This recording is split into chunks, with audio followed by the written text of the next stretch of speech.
she was saying that there are certain things that kind of, for lack of a better term, make us a woman, if you will. Like, you know, you want to keep your breasts, you want to have your ovaries, you know, at all possible.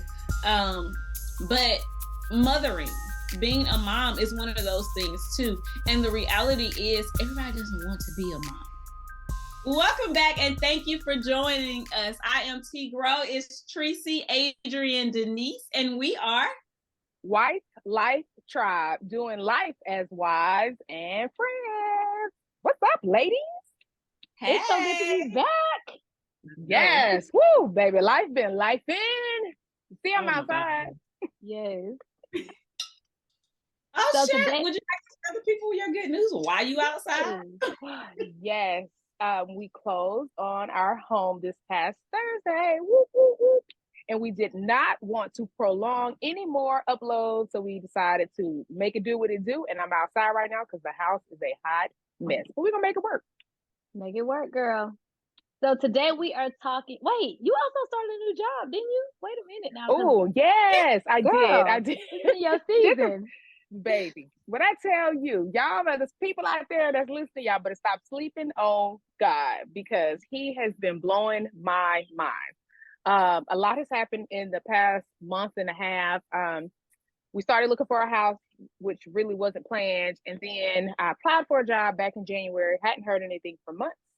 Did my interview and was offered the position, and I started this past Friday. So closed on the house on Thursday, started a new job on Friday. Making it happen, baby. Making it happen. Hey. Yes. So exciting. Okay. No. So with all these changes in life, we know that becoming an older woman, moving into our middle age, has been life changing as well. Would you guys agree? Yes.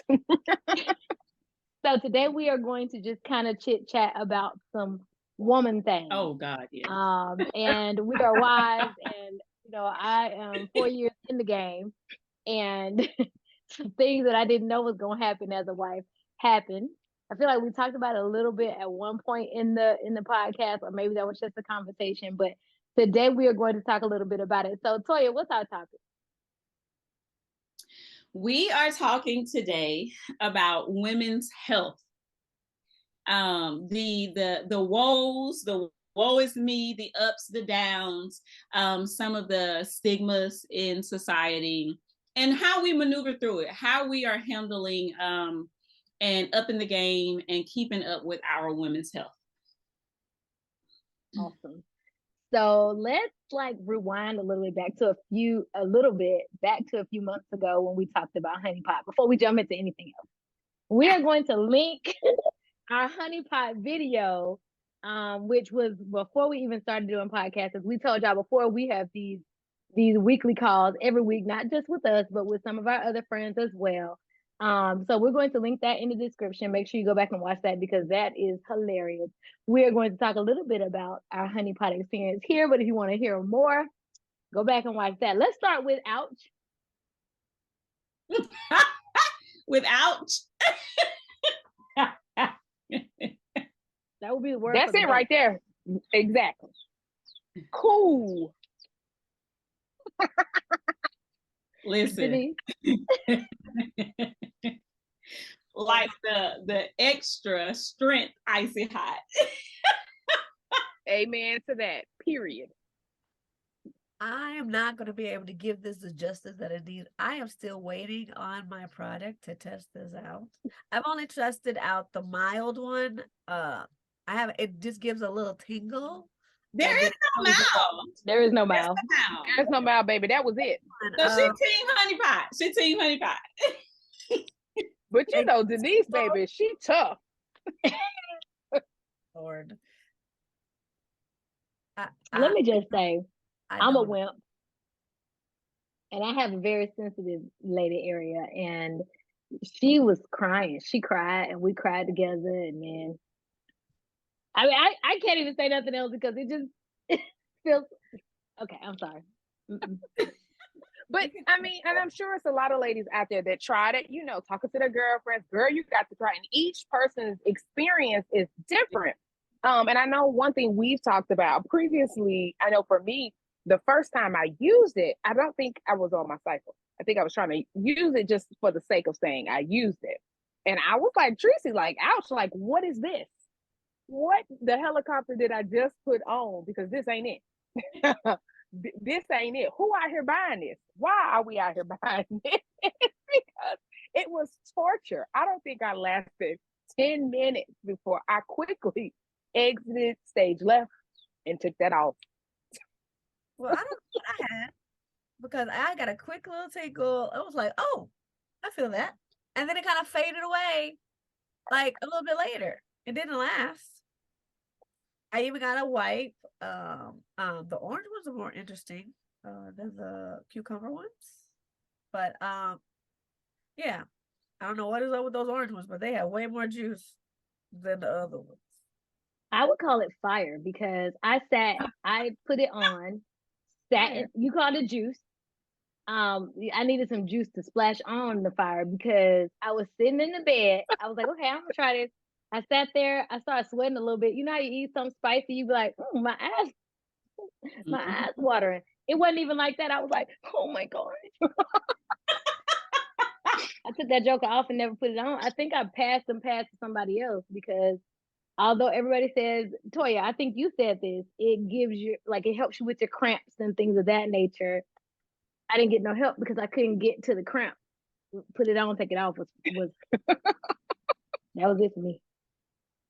You right. You are absolutely right. Like fire would be the proper description.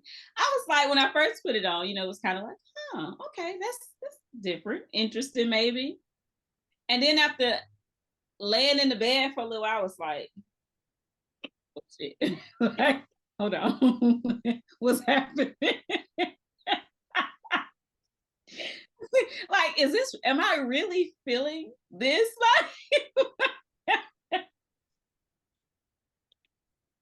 It was no I want joke. to change the subject.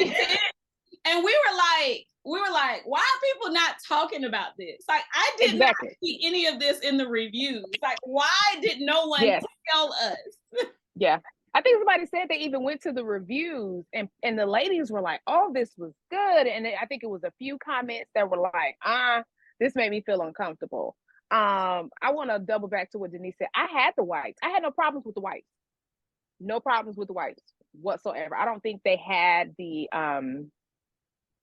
essential oils or whatever in them. The wipes were fine. But them pads, now I have to say, I did use them on one of my days where I did have or was experiencing some cramping, and it was soothing. I cannot lie. It was soothing. After a while, I was like, okay, this might be it. But if you ain't, baby, try it. Don't be alone. We gave you fair warning, ladies. Just be prepared. Fast forward, I've been converted. Like I do not wear any other products during that time of the month now. Like I have to have that. It is very soothing for me now. So, you get the slow clap, honey, because my body will never experience whether or not it helped with cramps ever. Ever. It's different. Speaking of cramps, quite different. I would like to ask you guys a personal question about women's health. As you have gotten older, I know that when we are young ladies, we experience cramps that keep you away from school, or those cramps that keep you from going to the pool party.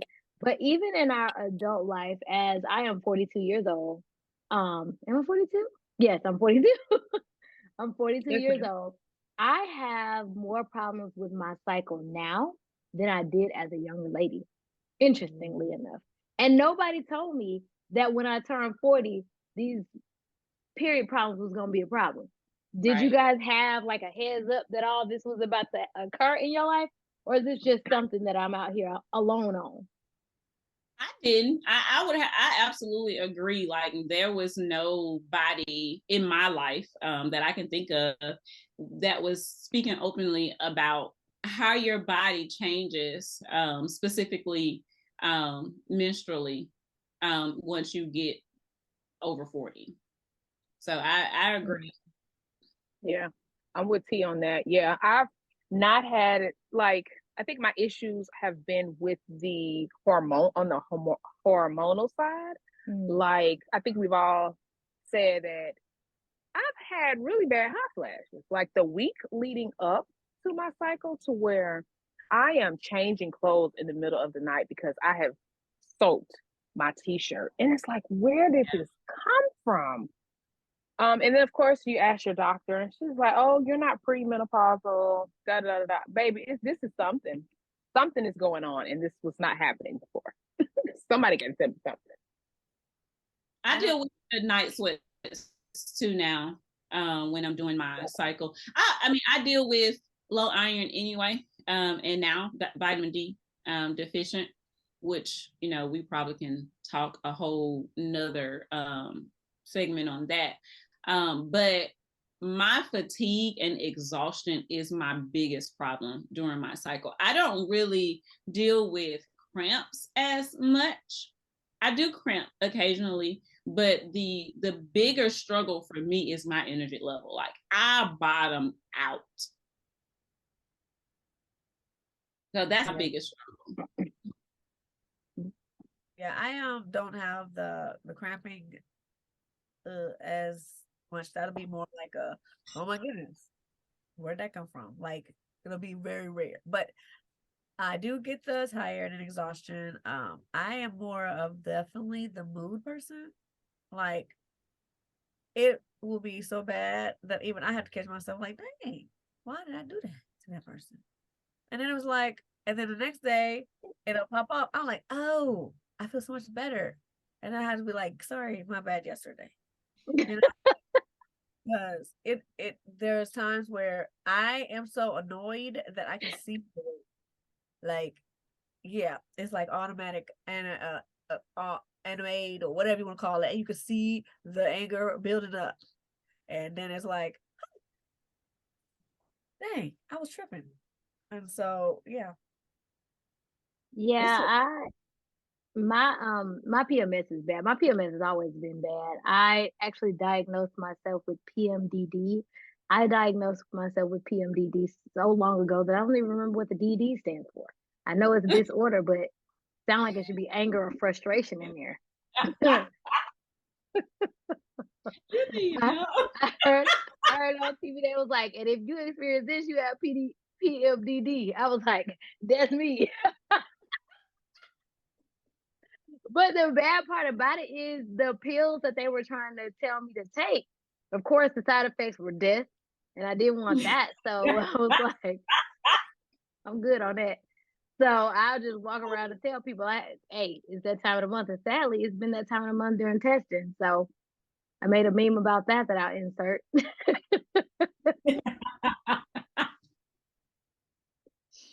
It's horrible. And I deal with fibroids. Do any of y'all have fibroids? Am I the only one? I have fibroids. I just found out that I have them. I would assume I just got them being current, you know, on my annuals. But I found out that I had them in 2019, right before COVID, actually. And so I'd be dealing with a crime scene every month, to the point of now after all these years of being single, now that I'm in a relationship and living with someone, I have to practically wear Pampers every month. Oh, well, you know what I say, get you some Depends because they're cheaper. Because I've been wearing diapers since I got married. Those of you who might not know what we're talking about, so Always has a line of period panties that are really Depends or Pampers, as my fiance likes to call them, who always has jokes.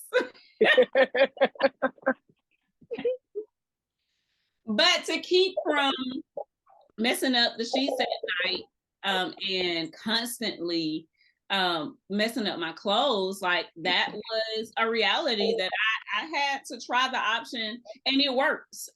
It makes me feel a lot older than 42, but I've become one with it now. I'm like, you know, I'm just, you know, I'm not so. But for 3 days. Let's be honest. It's probably a lot of women dealing with the same type of issues, but are they talking to someone about it, or are they, keeping it in? I'm not gonna say suffering, but it is suffering because it's like, what do I do? Yeah. So it's like we need to have these conversations. Sis, what you doing? Girl, I'm doing this. I'm having this issue, and this is how I'm using. Well, this is what I'm doing to resolve it. We got to communicate and talk as a community because, baby, before we started having our weekly calls, I would hold all of this in. And it'd be like, is it just me? Am I crazy? But to hear you all when we talk, say, girl, I'm dealing with the same thing. It's like, oh, woo. Yeah. Okay. It does relieve, let me like, it does relieve some stress to let you know that you are not alone, like I was telling Toya today, because we had this conversation actually before we got on the call, because we talk too much now. So we were having the conversation today that like I don't wear on the days that I'm not as heavy, I will sleep with a bed pad that they use for people who've had surgery, or for older people who actually wear the pants, so that I don't mess up the sheets. And thank God I have a husband that loves me, because the first time that it really, really happened badly, where it looked like a crime scene, was after I got married. And I'm like, what in the world? Like, this is 40, hashtag this is 40, because I turned 40 while I was married. And I was having these issues and I didn't know what to do. And I have a sister that is in the medical field. She actually has a home health facility down in Dominican, and she was telling me that they use those bed pads, and I was like, I can use that for my problem. So so that's actually what I use on the days that I'm not as light. I know that they have period panties now. Period panties only secure when I'm standing up. When I'm laying down, they do nothing. I'm doing too much. I'm scared to try them. I just couldn't imagine a pair of panties holding the volume that my body releases. I'm sorry. Let's be clear. I still have on a pad when I wear them period panties.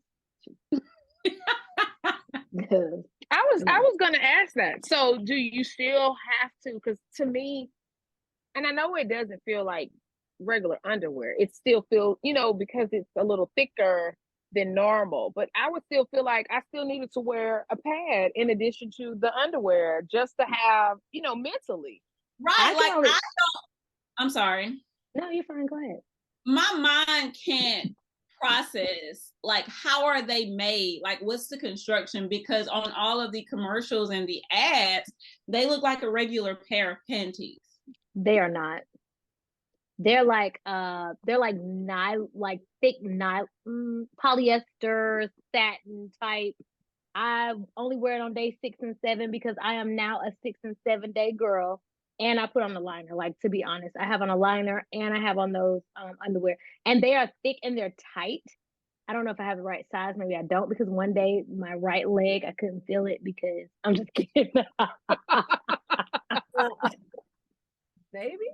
No, I'm just thinking about like yoga pants, which are, a thicker, kind of spandexy nylon type material. Like,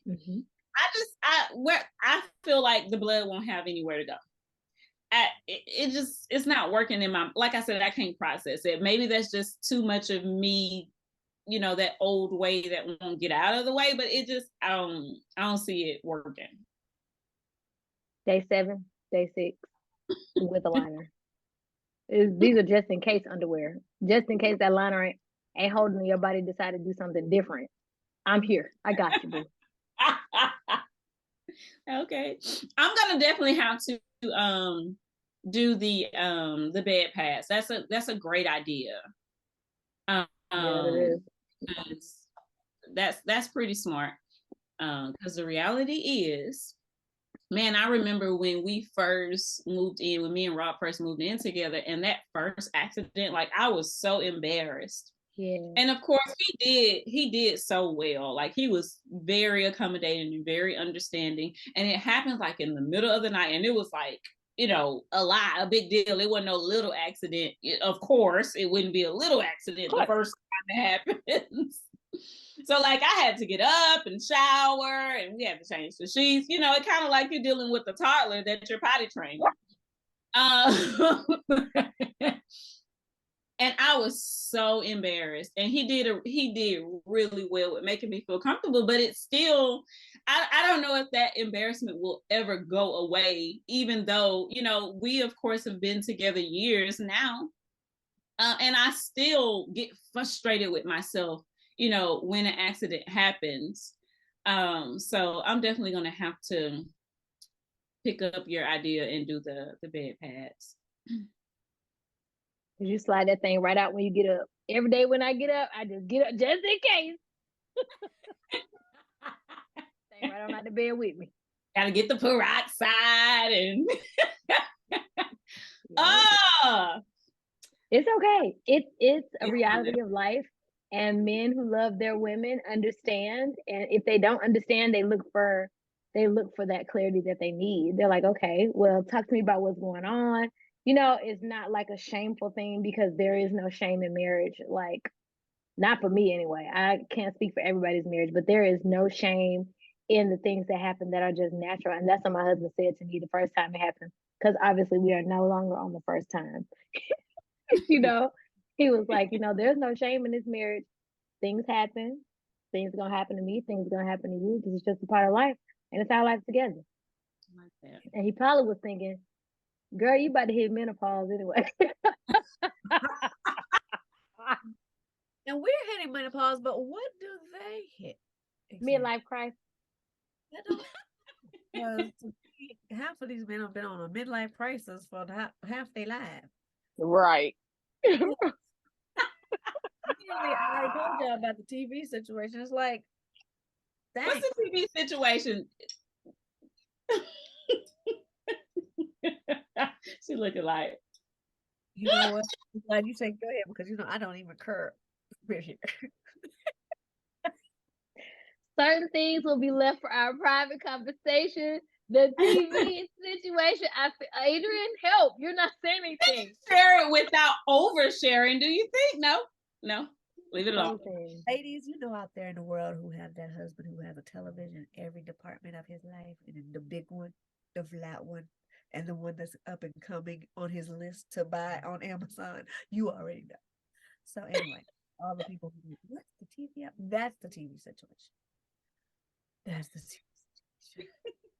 I love the ad/commercial voice that you took on to deliver that. That was great. You gotta get it out the best way you get out. Sometimes I'm better as another character.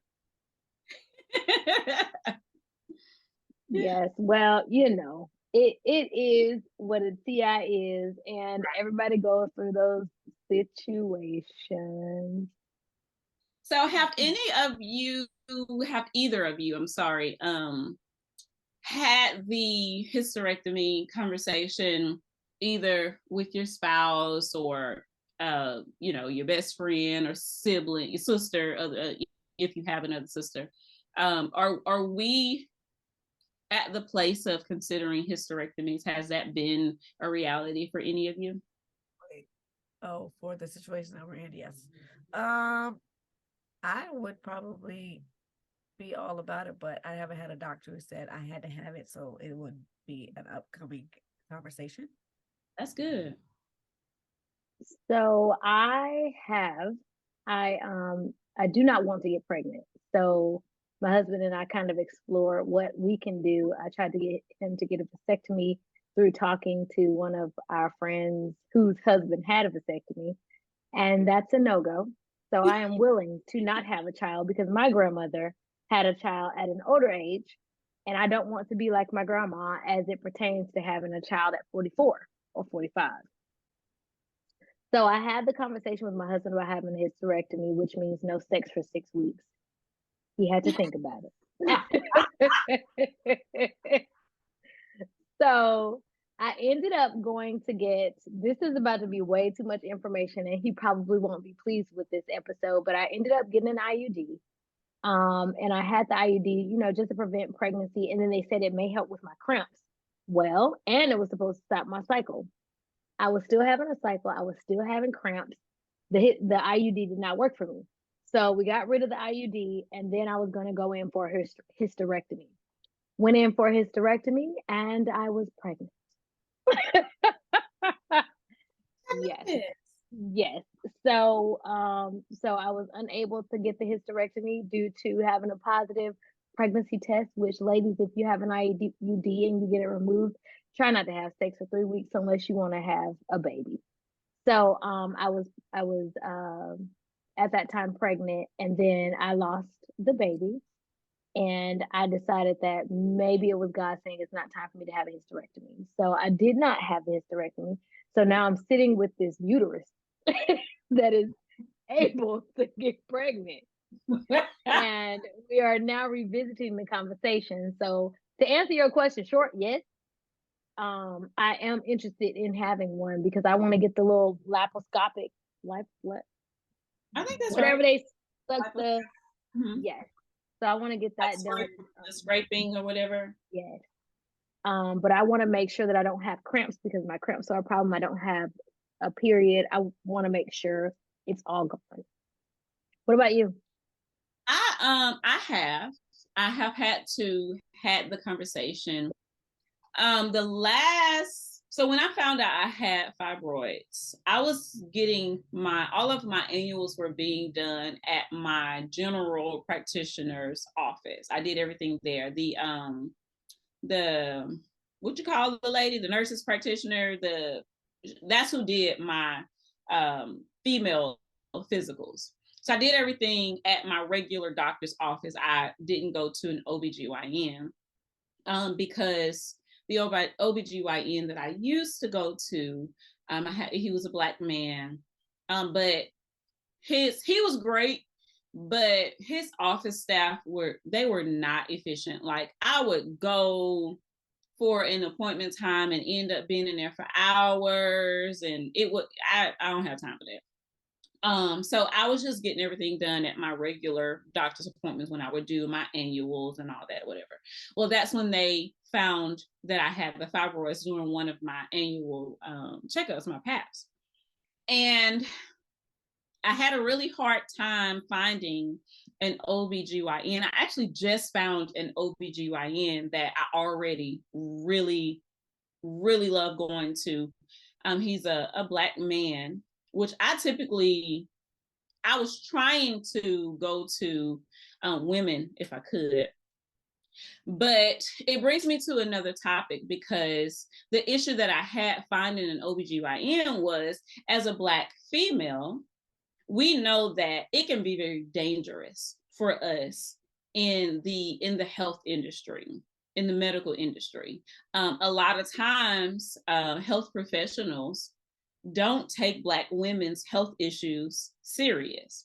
I mean, that's a real issue that is commonly now, thankfully, spoken on and made aware of. And a lot of people advocate for it. But one of the ladies that I went to told her my issues while I was there, and her demeanor towards me was she had no bedside manner. Her question was like, how old are you? At the time I was 39, 40. And she was like, are you planning on having other kids? And I was like, I don't know, actually. I'm not, I wouldn't even engaged at the time. And she was like, her very first option was to get a hysterectomy. And thankfully, I have friends who has dealt with different medical issues where I was able to witness and experience them going through certain things. And so I thankfully had some understanding that there are other options before a hysterectomy. And her whole disposition towards me was, she even said, she was like, even if you don't get it now, if you get a partial hysterectomy, you'll just end up getting a full one anyway. And for me, it brought me back to that kind of, when you think about the history of our people and how there was this drive, I guess, if you will, to sterilize our people, to sterilize Black women. And that's the vibe. Like, that's how I left her office being so offended and so upset the way that she handled me. You know, I was like, it was, to me, it felt like she wasn't looking at me as a patient, you know, who has these issues, and you want to do what you can as the professional and the expert and the specialist to provide, you know, all the different options and make me feel comfortable and make me feel like my care, you know, is your main concern. She was just like, basically, you might as well get a hysterectomy. And at the time, I wasn't sure if I did not want to have kids. Me and Rob were together, but we both have the sickle cell trait. And so it was a big concern for him not wanting to have a child that has, that comes into this world and has to deal with sickle cell, because he had a brother that he watched grow up with sickle cell, and it was very challenging. He was sick a lot, and dealt with that. And so he didn't want to deliberately give that to a child, if you will. Thankfully now, with the OBGYN that I am with, we found out more information about that. And the doctor that I'm with now explained to me that for several reasons, aside of how she made me feel, another reason why that wasn't good practice is a hysterectomy isn't necessarily the best option either. You have to look at mainly where are they located. And for me, they wasn't very big. I wasn't having any pain because of them. I was just dealing with the fact that my periods had gotten super heavy, which is why they checked for them. And that's how we were able to find out. But I had not experienced it. They were not causing me any pain. And at the time, there wasn't super big. It wasn't a whole lot of them. And then he just recently explained to me, well, the first thing that you want to look at is where are they located? Because that can decide how severe are they, how dangerous are they for you. And she didn't do any of that, didn't give me any of that information. And I rushed out of that office so bad, and so fast, I'm sorry. And after her, I went to two other ladies and kind of got some of the same thing. And I just walked away from those situations feeling like, dang, you know, like, I'm a woman just like you are. You know, it was no care, no concern. Like I said, the total lack of bedside manner. And once me and Rob got even more serious and we started talking about wedding plans and, you know, life after marriage, then the idea of having a child came back up. Like I said, especially after we found out the different percentages of the likelihood of our child having sickle cell or not. And then I was like, well, the idea of having a baby under different circumstances than I had my son was very, very appealing to me. I would love to go through that with Rob and to give his mom a grandbaby, you know, that she could have, you know, a big hand in helping to raise and spending time with. My mom had me when she was 40. So that's, though, the other side of it, like, that's a complex for me, because I lost my mom young. I lost my mom at 19. And so I didn't get to experience becoming my mom's friend, kind of, us as adults, and learning her in that way. As two women getting to know each other all over again, as opposed to just her being my mom and it strictly being, I'm your mama, I'm not your friend, because you know how our Black mamas are. So then it was like, well, you know, to have a baby would be cool, to go through that with him and we'd have a child together. But then I'm also like, our kid's about to be out the house. I'm tired of bleeding the way that I do and having to do things like consider bed pads and Pampers. So the hysterectomy don't sound as offensive as it did when it was presented to me then and under those circumstances. So welcome back, Adrian. We are talking about hysterectomies. Have you had to have that conversation or consideration yet? No, I have not. Just listening to you give your side of what you're experiencing, or your experience was, it's just very eye-opening because I know women deal with it. So I'm just listening, taking it all in, because I want to support you with whatever decision, best auntie ever. Okay, rich auntie vibe is what I'm thinking. Okay. Listen, that's what I was telling Tracy earlier. I was like, listen, if I would definitely be all about sending little Junior or Roberta, I don't know, to grandma. I know I would not name her Roberta. But not grandma, Roberta. You want her for the summer? You want him for the summer? What we doing? We will bring them, drop them off, everything they need. You let us know if you need anything else. Because daycare is a whole car note. It is. Mortgage. Right. So when you consider those things, it's like, do I really want to start over? Like, right now we're at the place in our lives where, the kids about to be gone. We can travel more. We can become more financially sound and build those savings accounts up. So I don't know. Having another baby doesn't sound as glamorous as it did kind of when I was more in a whimsical feeling of us being in love and together. And but if you think about it, I know when Kenny and I got together, because we're a blended family, we had kids, so we never had an opportunity for it to be just us. And so hearing you say, just everything you're kind of trying to decide and work through, it's like, but you get to have that time for just y'all. And it's like, it is much needed. Like, I'm ready for somebody to say, oh, we'll take the kids for the weekend, because we haven't had that in a minute. So I'm ready. Yeah. Somebody come get them, y'all. Virtual needs to It sounds good in theory, but yeah. Yeah. So when I found out that I was pregnant, Adrian, I told them the story about when I was pregnant. I believe you already know that story. When me and Carlos, I didn't tell him because I've already had loss before. So I didn't want to take him through the loss aspect of it because I knew that it was a possibility, However, he felt some kind of way about that.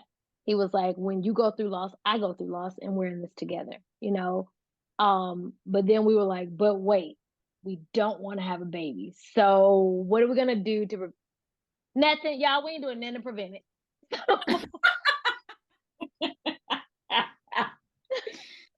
So it's still like we have a junior and a sophomore, and we cannot wait. And we can't wait to call on. I mean, I'm not trying to discourage you from having a baby. I want you to have a baby. But we ready for the days when we can be like, hey, T, hey, Adrian, Denise, Toya. Wait, you are Toya. Tanisha, Lee. Like, let's go. Like, let's get this thing. We out. Let's go. Let's go. So that was kind of our decision. We kind of decided that we are not going to have any more kiddos. We need to start doing something to prevent it. We're not going to have any more kiddos. We're just going to kind of just enjoy the blended family life and then move on from there and move forward. However, what I was going to say to what you said, T, was that you were talking about going to the OBGYN. People think that you always have to go to an OB. You do not. If you just look up a gynecologist, someone that does not do babies, the possibility of you being able to get in and not wait that hour for those emergency, because that's what holds us up when we go to the OB. People having kids, that comes first before somebody who's just coming to get a pap smear. So if you go to just a GYN, it gets you in there faster and gets you out of there faster. It's just something that people don't talk about because we've always been told you need to go to an OBGYN. You do not. You need to go to a GYN, so that's just something that did not know that, but it was just their staff and how they had their stuff set up. Yeah. Just some, I just actually learned that last information. Yeah, I just learned it is. like 2 weeks ago when we had a GYN come in and they were like, "Would you like to come tomorrow?" I was like, "What?" Yeah. She was like, "Yeah, we don't do Papa, babies." sign me up. Yes. And That's they do the hormone test, which I'm about to get done. I don't think insurance covers it, but I'm going to get a hormone test just to see what's going on with my body. Toy, you talked about the fact that you have fibroids, but I have what's called endometriosis. mm-hmm. And that's where I have multiple cysts. I think it's like 30 something. She said it's 30 plus cysts in my uterus, which causes me to have pain in my uterus every single month. So she was like, it feels like cramps, but it's actually pain from having endometriosis. And many people don't know about it because everybody hears about endometriosis, and a lot of people Mm-hmm. have that. So there's so many things that are out there that we have and we don't know about because you're not going to the right person to diagnose what's going on with your body soon enough so that you can have the help that you need. Because with endometriosis, I could have gotten a scrape out of my uterus when I was younger, which would have helped me now that I'm 42. Wow. However, that still would have helped me kept me with cramps. So I was like, forget about it. If I'm gonna have cramps and I'm still gonna have a cycle, then what's the use of getting a scrape? So, You it is bring up what a it is. good point that, like I said, the doctor that I'm with now, it's been a short period of time, but like I have already been so impressed, and like I love it. It's been a great experience a couple times that I've had to go. But he explained to me, because I gave him the background on, the last couple of doctors I had been to and what I was dealing with, specifically referring to a hysterectomy being the first option that they come out of their mouth with. And he explained to me, he was like, a lot of times, along with that, because that is a very real thing and deal with in the health industry. But along with that, a lot of times they won't give you the other options because a lot of doctors don't know how to perform them. And of course, us on the other side, we don't know what we don't know. It's kind of like us as educators versus, parents who are not educators. You don't know what you don't know. And that kind of was like a light bulb moment for me when he shared that with me. He was like, yeah, he was like, even though more and more people know about it now, the different options, a lot of doctors still are not trained and know how to perform those procedures. So they won't give it to you as an option because they can't do it. Do you he should have been able to direct you to a person who did? Yeah, absolutely. That's a part of being thorough, right? Yeah, I mean, like as as this your life job, you should be able to professionally be able to hand your patient over to somebody who's going to be able to help them better. Absolutely. I know that my daughter, she has to go to a foot doctor. And even though it's not like more of a, this is a better person, it was more like you don't need to pay this much for this because your insurance could have paid for it. But I'd rather you go here because you could pay half for the same thing. So he sent me to this other professional who still fixed her insole, but I would just go to him to check her foot out and see how it's progressing. You see what I'm saying? Mm-hmm. So I think that doctors should be more, well, what do you call it? Networking. Should be able to network enough to have those connections to do those type of things. And she probably, I can't speak for the lady. I mean, of course, I have a bias towards her because of my personal experience. Mm-hmm. Who's to say that that she hadn't done that for other patients? I'll say that. I can only share how she was with me, and she didn't do that. But you're absolutely right, because just like in the event that my general doctor, when they found out that I had fibroids, that's not something in their wheelhouse. So they referred me, to a specialist who can handle it the proper way, and so that I can get the treatment that I need. So you're absolutely right. That is absolutely what they should do if they are not skilled enough or trained in an area, where they can't perform procedures that would eliminate sterilizing a woman, unless she just wanted that option. So I agree. Your last. Right. And that was exactly it, Denise. Like, that shouldn't have been the first option. That should have been the last option that was presented to me. Lay all my cards out on the table, so that I can be empowered to make the best decision for me and my family, my future health, my future conditions.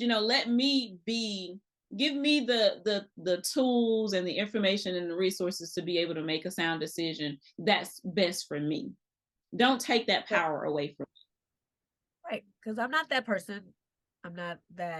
But I know that as women, people believe that there's only certain things that make us a woman. Like, we should have our breasts and we should be able to give birth. Like, those are the main things that we have that nobody can do, right? So they should be able to make that the bottom end of the deal, like a life or death type of situation, if need be. So yeah. So you said something, Denise, that brought up a thought for me that has a little bit to do with women's health. Did everybody see the Love is Blind reunion? Did people watch that? Okay, wait. Adrian, are you going to watch it? Because many times when I bring up stuff, you be like, I'm not going to watch it. See what I mean? She's not going to watch it. Okay, so. I will. Send me the link. No, you don't have to. I'm going to bring up just one part of it because I didn't watch the show.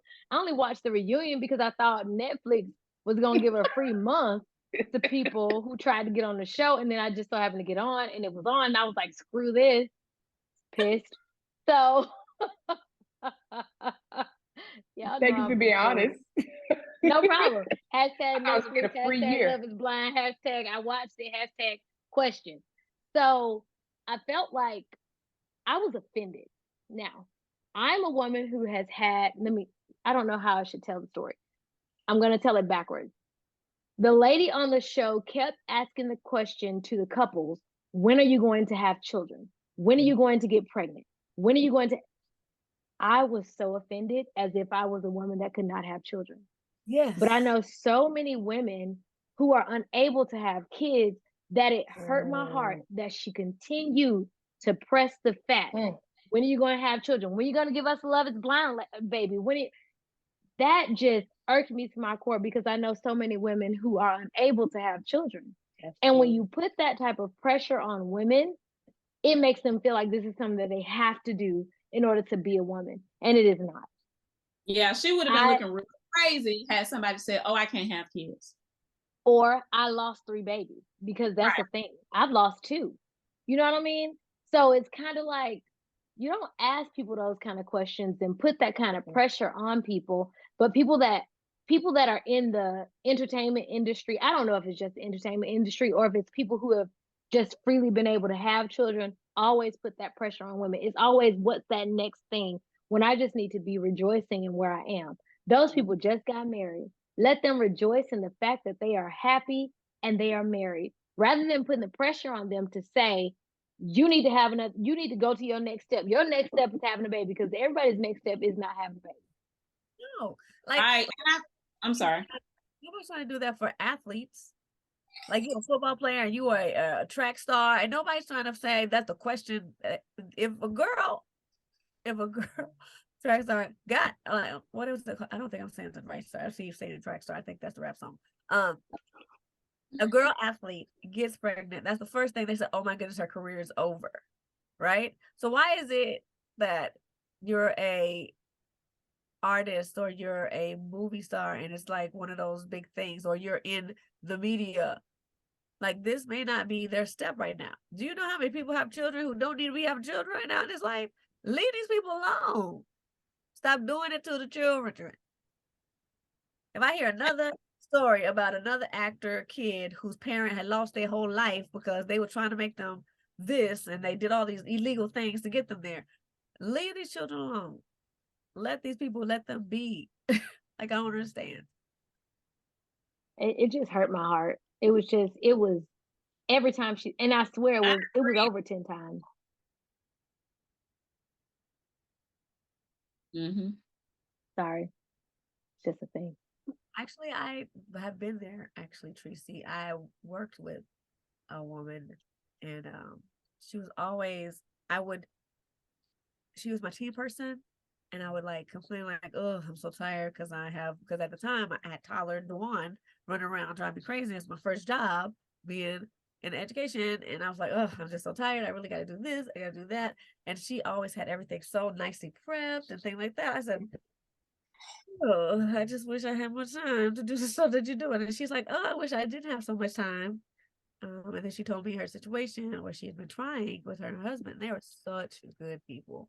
And I was looking like, I said, "You must think I'm a jerk."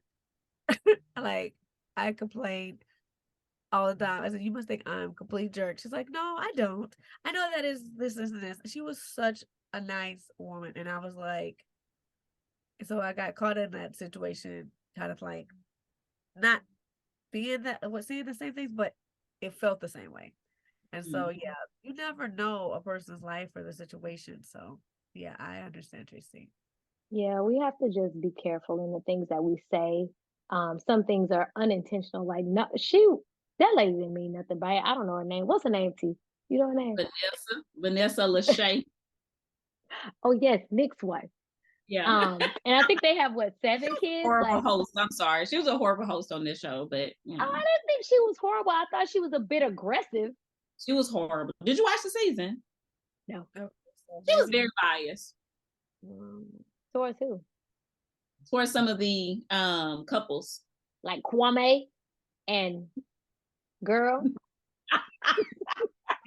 wait a minute. You And said girl. that with your spirit, Kwame. Because that's the that only deep name I down. remember. Because I never watched the show. Like when I say I clicked on the link because I wanted the money. I was trying to get my, what is it now, $17.99? I was hoping. I even posted it on Facebook. Yeah, Make me you watch did. this ratchet show then. That's what you're Did gonna y'all make me. see my post on Facebook? I did. In case Netflix giving out free month, I'm clicking the link. Click the link the show's on. God dog it. So I knew Netflix wasn't giving me nothing. So I watched it because I know the girls in my job watching it, and I'm always like doing work and they be talking about it. But then when she started with that, it was just gut wrenching for me. You're right. Another side of that too that I don't think people a lot of times consider, like Denise said something, she was saying that there are certain things that kind of, for lack of a better term, make us a woman, if you will. Like, you want to keep your breasts, you want to have your ovaries, at all possible. But mothering, being a mom is one of those things too. And the reality is everybody doesn't want to be a mom.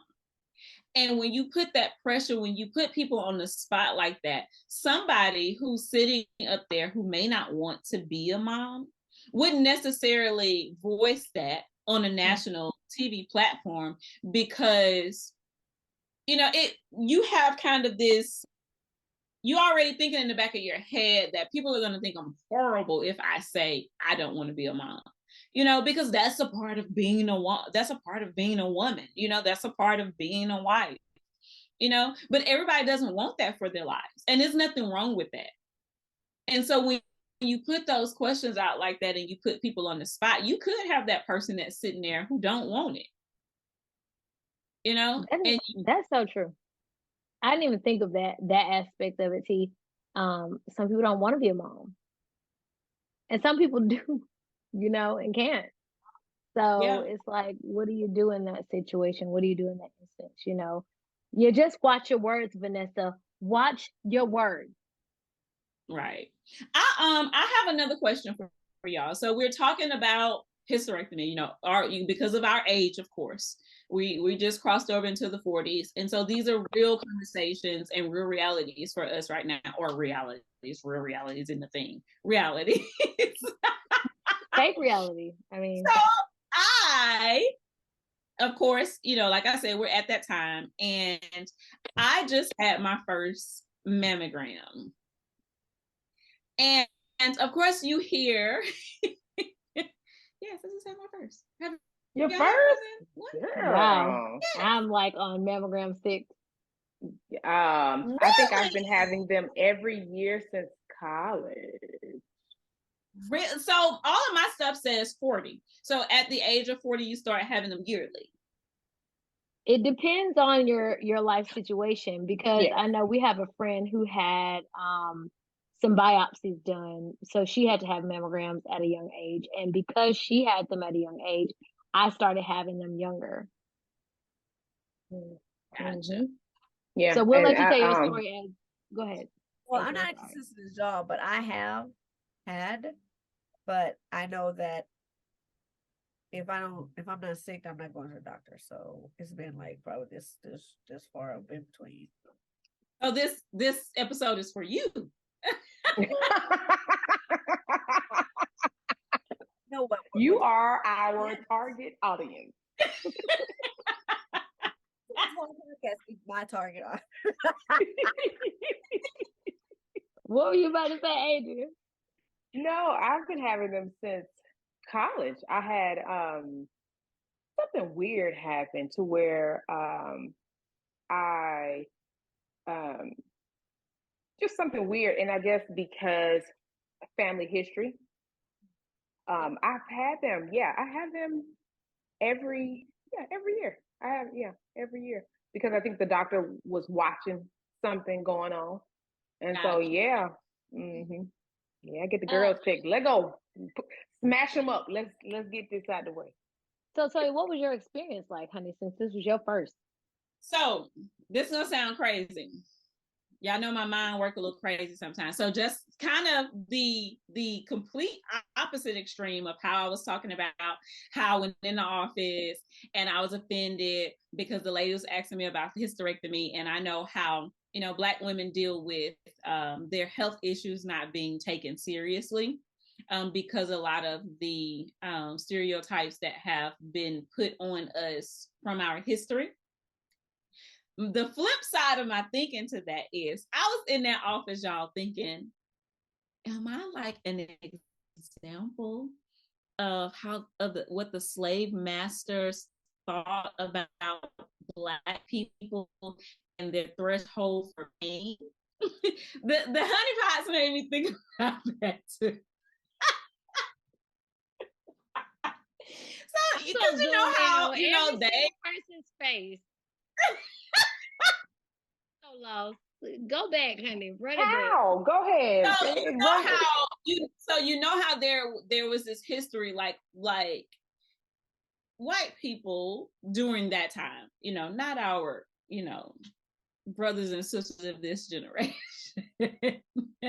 But during slavery, like there was this, when gynecology was becoming a thing, when they were doing a lot of experiments, they did it on Black people because there was this thinking that Black people had a higher threshold for pain. That's how dentistry exists today. That's how gynecology exists today, because they experimented on the slaves because they felt like they could take the pain over white people. That's an actual thing. I'm not making that up. Gotcha. We tracking. Okay. We with you. Go ahead. With that being said, so a lot of times I go into, the doctor's offices kind of with that in the back of my head. I don't know why. But because I've heard a lot of horror stories about mammograms, I went in thinking it was going to be excruciating. And it was painful, but it was not excruciating. And I was like, oh my God, like, is it true? Like, do Black people have a higher threshold of pain? Like, should I be hurting more? Because I thought this was going to be terrible, awful. And it wasn't that bad. And then right after I had that thought, my other thought was, little boobies matter. But what do little boobies girls do? How they get it in the thing? Like, do they just that part? I can't. Can anybody answer that question on here? Because I was just thinking, what kind of bra do I have on? I do not like the way these boobs look on this doggone. I wanted to like peek in to see which bra I was wearing, because I don't like the way all of us look, me, her, and her. Like, so I can't answer that question. I don't know. And then I got my big girl, and then I got my little girl. And then, of course, my big girl, she ain't have no problem. She put her in there. You know, the thing came down. It was fine. But this one, she had to like pull her in. Need some help. Okay. So. Oh my gosh, I love y'all. I love y'all. That's all I have to say. Girls, if y'all not chit-chatting with y'all girlfriends, having these type of conversations, you need to come on and join our tribe, baby, because this happens every week. You had to just back up and hop on in. So I know nothing about the little girl problems because we've been this size our whole life. It's just now, like, we used to go this way. Now we like, everybody just chilling. We do it. Everybody got a life of their own around here. It's three of us, me, her, and her. And I try to wear boob slimming bras, but obviously I don't have her on today. I find that with mammograms, I am in a lot of pain. I am in a lot of pain. But I think it's because I have denser breasts, and with my breasts being dense, they have to do so much more. I mean, I would assume, because I haven't had a non-dense breast, but I would assume that they turn me 40 times more for my age than they do a woman that does not have the same breast. And then I have to go back like, I no longer get mammograms every year. I don't. Because every year they find the same lump. Every year they want to go back for the ultrasound. Every year they want not only the ultrasound, but the 3D. So I'm doing like all these different things to my boobs. So for a week and a half, my boobs are so sore as if I've been lifting weights. And I know my boobs ain't lifting no weights. But you know how your body just feels tired? Mm-hmm. That's how I feel. So I spoke with my gynecologist and I asked her if it was okay, because not only is it that, but it cost me $2,000 every single time I get it done. Shoot. And I refuse to pay. Come for me. So I ain't gonna be able to go to Northside. I ain't gonna be able to go to Piedmont. I'm going to Montgomery. I'm gonna be going to Jackson, Baptist South. In Georgia, they're gonna be like, she is not allowed to get a mammogram because I'm not paying y'all $2,000 for something that y'all tell me every year. So now I searched it out. Outside of insurance, because of the amount of things that they have to do with my breast to make sure I don't have cancer, I have to do it. Like, they do the ultrasound, they do the smush, they do the push, they do the grab, whatever word you can think of to injure someone, that's what they do to my boobs. And then they charge me extra because of the amount. So and I have to take a day off work. Yeah, I was off Friday for our weather day. That's why I scheduled it for that day. But I did the 3D one. So, but of course, this is my first one. So I don't know. I mean, you would know if it's different from a regular one. No, my 3D, it's covered on the 3D. I was just naming stuff to make it sound extra. I just can't remember the name of the other stuff. She did tell me that the 3D one was here anyway in Alabama was $60 more. And she couldn't tell me if my insurance would cover it, but when she, because it was a $60, I went on ahead and did it. Because she explained to me what you just said confirmed what she explained to me. She was saying that with the 3D ultrasound, there are less callbacks to get rescanned. And so that's why I went on ahead and did it. And she talked to me about like breast density. Of course, because this was my first one, it was just a baseline. So I don't know, in comparison to, I guess, the average, how dense my breasts are. But she did explain that with the 3D one, when you do have high density breasts, it's better to do the 3D one because they pick up more stuff and clearly, and it's less likely that you'll have to come back to do a scan, depending on, I guess, the level of density. $10,000 later, they've not found anything. So you need to. So instead of doing the regular one, you need to automatically just go into the 3D one. That way, I do. Go back. Oh, you do that already? I do. And then they call me back and tell me they need to check this one spot, which is right here under my arm. And do they not time. I had to do a like the history thing, and like I I have said, no history of breast cancer. like this one was my not that history, not like your family history, but like I said, this was my baseline. So when I go back, everything is compared to my baseline.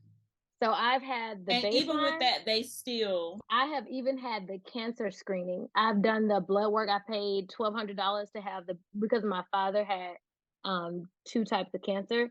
I had the blood work done to see if I'm a candidate. I mean, if I'm at risk of having cancer. My number out of 100 is 13. Wow. Which says that my dad probably got cancer because of Agent Orange, which he was exposed to during the Vietnam War, not because of our family having a history of cancer. Right. My mom's family, no history of cancer. We have 2 people on one person on my mom's side who's had cancer, who's actually my same age. So history doesn't, she'll be our kids' history, not mine. Right. But it's okay. I've paid I'm not paying them.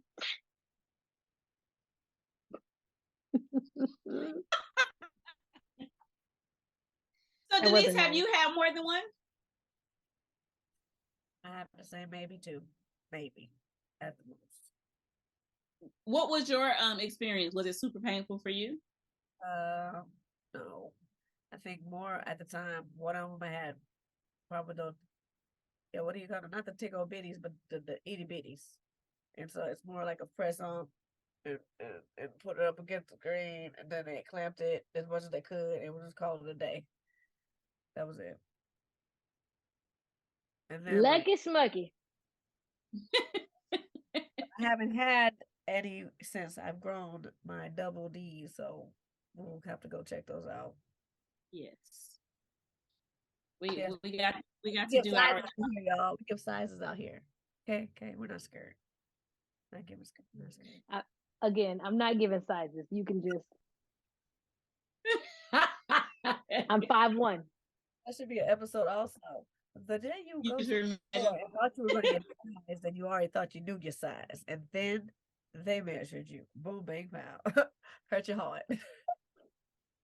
I've had those experiences. I get measured and they tell me I'm something different every time I go. So I just put on the bra and go for it. If it works, it works. If it doesn't, it doesn't. Depending on the look I'm going for. Right. Because I was like, I'm a C. It's like the lady was like, okay. How about we just measure you? See these ropes. She eventually looked at me and she's like, no ma'am. I don't remember what the percentage is, but I know it's high. I know they say like it's a high percentage of women. They say most women. I want to say it's like 70%. That could be way off. Wear the wrong size bra. Because a lot of women don't get measured. I believe that I feel like your size changes depending on how much you sag, and I sag more now. So I think my number has changed, and I don't think that the young women at Victoria's Secret understand the sag. Because when I lift these babies up and put them in whatever they want me to, it don't work. I'm like, honey, ain't nothing to do about these. You know what I'm saying? It's like, I'm not a D. We're not going to talk about what I am, but I've been to You are not. Playtex, and Playtex was like, a D what? Yeah. Excuse me, ma'am. Don't be rude. Right. That was really nice. She did not call me out on my miscalculations. She just said, how about we just measure you? That was it. Yeah, so I just, I try to get a more seasoned woman. I'll just say that when I go, I try to get a more seasoned woman who understands that when we lift these things up off our knees, please get some of these bars.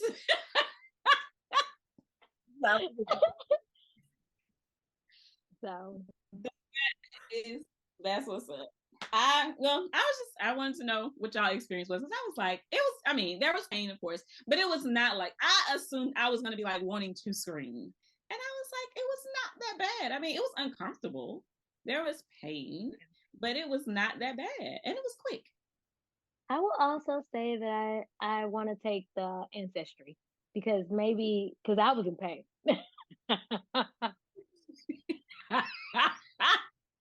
I'm in pain every time. And then when they do the ultrasound, I'm in even more pain because it's like she's jamming on the one. I experienced way more pain before my cycle. Like my breast gets so tender and painful before my cycle. Like it feels like maybe because I know everybody don't breastfeed. So I know it's not everybody's experience, but I didn't breastfeed. But I made the mistake. The nurse did not tell me to not let the hot water hit my breast when I took my first shower. And so my milk started coming in. That pain is like none other when that milk is coming in your breast. And my breasts feel like that intense pretty much every month before. Of course, I have a few months where I don't have any breast tenderness, but for the most part, that's like my biggest symptom before my cycle. Like my breasts get so tender, like I don't want the shirt rubbing up against them, the bra, like it's so much pain.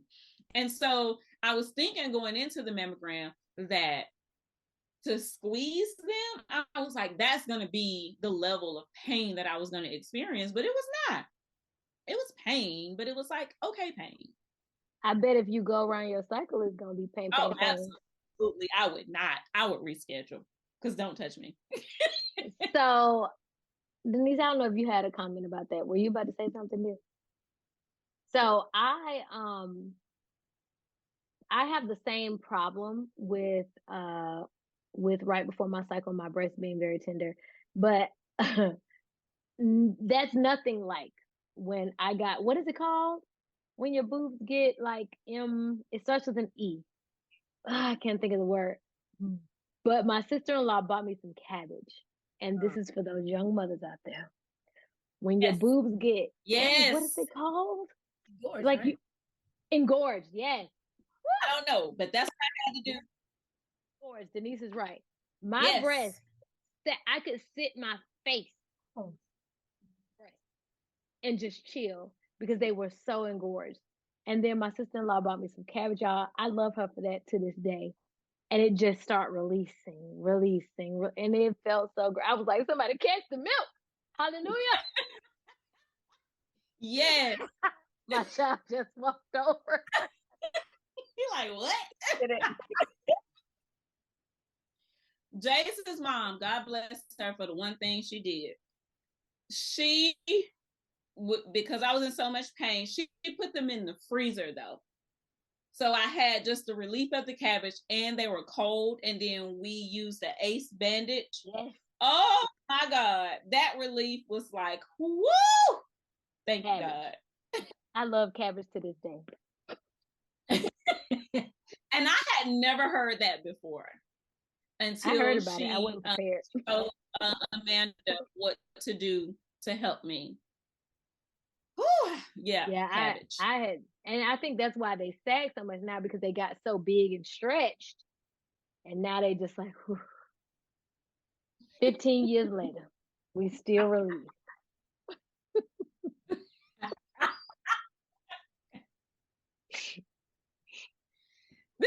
This was a good talk.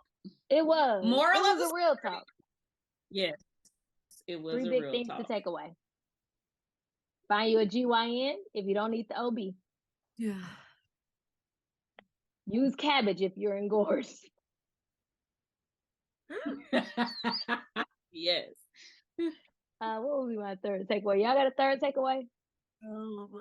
Be careful with your words. My third takeaway would be if you are not comfortable with your GYN or general practitioner, speak up and advocate for yourself. Like I kind of at one point I felt like I was being difficult trying to find the different doctors. But I think that it's so important for us to advocate for ourselves when we know that we deal with this health crisis as Black women.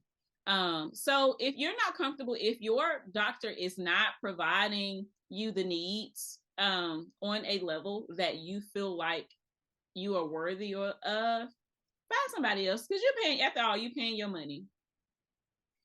So that would be my takeaway. Like, advocate for yourself when you are in these doctor's office. If you know you're experiencing pain and they're trying to act like you making it up, like, advocate for yourself.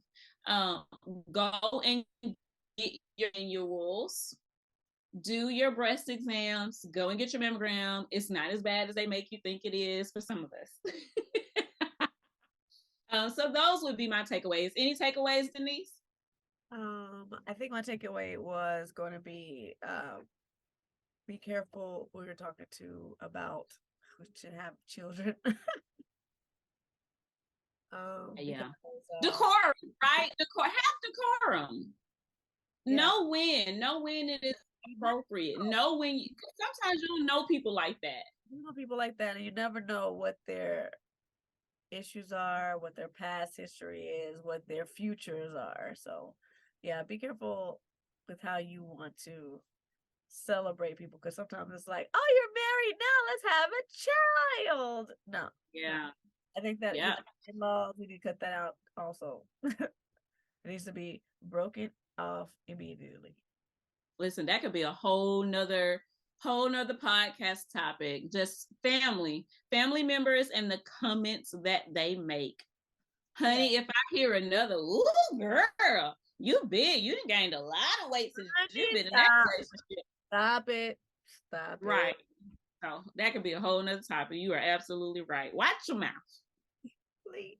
Everything that comes up doesn't need to come out. Because like you said, you never know what a person is struggling with personally and privately, and you don't know their history. So you got to know on what level do you know people.